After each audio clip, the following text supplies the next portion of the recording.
ஆதியாகமம் 15ஆம் அதிகாரம்.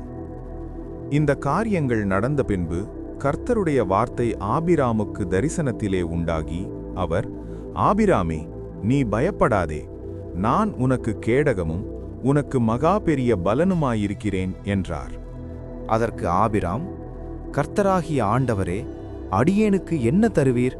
நான் பிள்ளையில்லாமல் இருக்கிறேனே. தமஸ்கு ஊரானாகிய இந்த எலியேசர் என் வீட்டு விசாரணை கர்த்தனாயிருக்கிறானே என்றான். பின்னும் ஆபிராம், தேவரீர் எனக்கு புத்திர சந்தானம் அருளவில்லை, இதோ என் வீட்டிலே பிறந்த பிள்ளை எனக்கு சுதந்திரவாளியாயிருக்கிறான் என்றான்.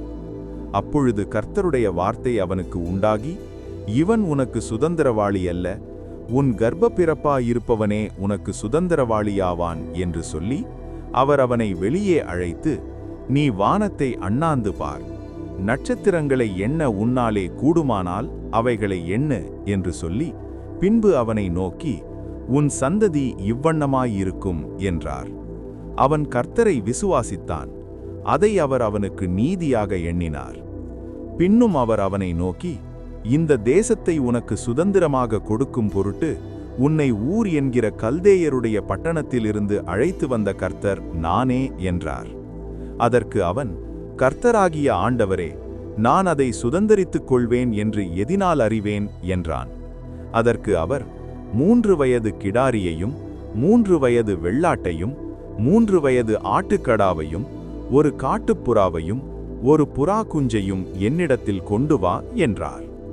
அவன் அவைகள் எல்லாவற்றையும் அவரிடத்தில் கொண்டு வந்து அவைகளை நடுவாக துண்டித்து துண்டங்களை ஒன்றுக்கொன்று எதிராக வைத்தான். பட்சிகளை அவன் துண்டிக்கவில்லை. பறவைகள் அந்த உடலின் மேல் இறங்கின, அவைகளை ஆபிராம் துரத்தினான். சூரியன் அஸ்தமிக்கும்போது ஆபிராமுக்கு அயர்ந்த நித்திரை வந்தது. திகிலும் காரிருளும் அவனை மூடிக்கொண்டது. அப்பொழுது அவர் ஆபிராமை நோக்கி, உன் சந்ததியார் தங்களுடையதல்லாத அந்நிய தேசத்தில் பரதேசிகளாயிருந்து அத்தேசத்தாரை சேவிப்பார்கள் என்றும் அவர்களால் 400 வருஷம் உபத்திரவப்படுவார்கள் என்றும் நீ நிச்சயமாய் அறியக்கடவாய். இவர்கள் சேவிக்கும் ஜாதிகளை நான் நியாயம் தீர்ப்பேன், பின்பு மிகுந்த பொருள்களுடனே புறப்பட்டு வருவார்கள். நீ சமாதானத்தோடே உன் பிதாக்களிடத்தில் சேருவாய், நல்ல முதிர் வயதிலே அடக்கம் பண்ணப்படுவாய். 4ஆம் தலைமுறையிலே அவர்கள் இவ்விடத்திற்கு திரும்ப வருவார்கள்.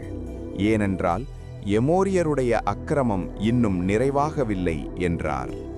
சூரியன் அஸ்தமித்து காரிருள் உண்டான பின்பு, இதோ புகைகிற சூளையும் அந்த துண்டங்களின் நடுவே நடந்து போகிற அக்கினி ஜுவாலையும் தோன்றின.